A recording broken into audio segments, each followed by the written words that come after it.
इस संसार में रहने वाला प्रत्येक प्राणी सुख की कामना करता है और यह स्वाभाविक है।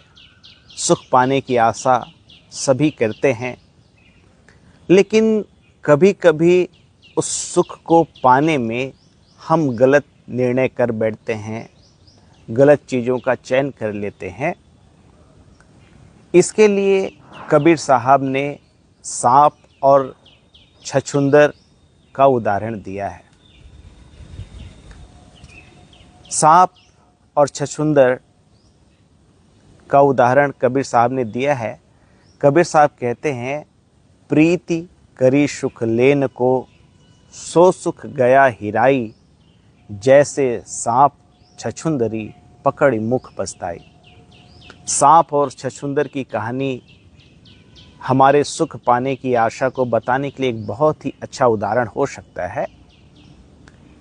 कई बार सांप चूहे के भ्रम में छछूंदर को पकड़ लेता है। छछूंदर चूहे की एक प्रजाति है, लेकिन उसका शरीर बहुत ही विषैला होता है, जिसके कारण कोई भी जीव उसे खाना पसंद नहीं करता। सांप ने सुख की आशा में, जल्दीबाजी में, बिना सोचे समझे, बिना विचार किए छछूंदर को पकड़ लिया है। छछूंदर को पकड़ने के बाद सांप की जो स्थिति है वो बड़ी ही दयनीय स्थिति है।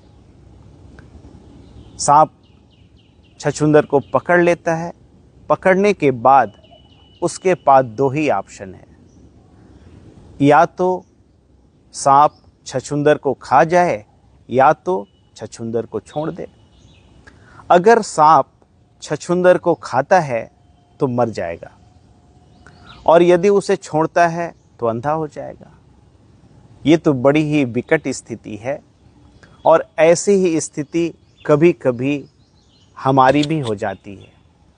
हम सुख पाने की आशा में कभी कभी कुछ ऐसे रिश्ते, नाते, संबंध जोड़ लेते हैं, ऐसे वस्तुओं को हम ग्रहण कर लेते हैं, ऐसी चीज़ों को इकट्ठा कर लेते हैं जो न तो हमें खाते बनता है और न ही छोड़ते बनता है। अगर हमने छोड़ा तो भी समस्या, पकड़ा तो भी समस्या। मतलब एक तरफ कुआं, दूसरी तरफ खाई वाली स्थिति है। ये जो स्थिति आई है उसके पीछे कारण है कि हमने अपनी समझ को, अपनी विवेक को एक किनारे रख दिया था। लेकिन अब क्या है, अब क्या करें?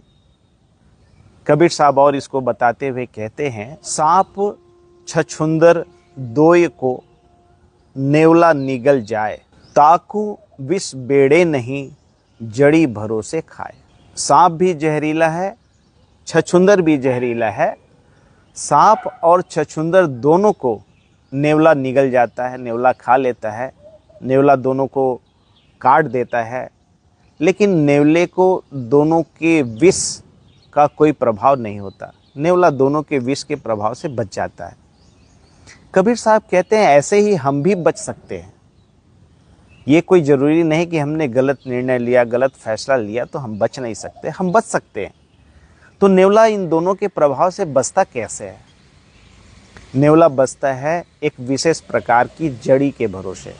उस जड़ी को खाकर ही सांप और छछूंदर के जहर से बच जाता है। हम मनुष्य हैं, हम मनुष्य के लिए ये जो जड़ी है वो ज्ञान की जड़ी है।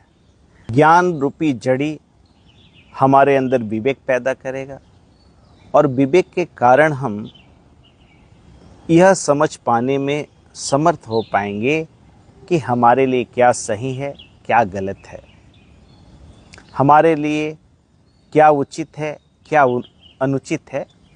जिन संबंधों, रिश्ते, नातों, वस्तुओं को हमने इकट्ठा किया है, हमने जोड़ा है सुख पाने के लिए, उसके लिए हमारी समझ बढ़ जाएगी, हमारी दृष्टि सही हो जाएगी, और हम सामर्थ्यवान हो पाएंगे।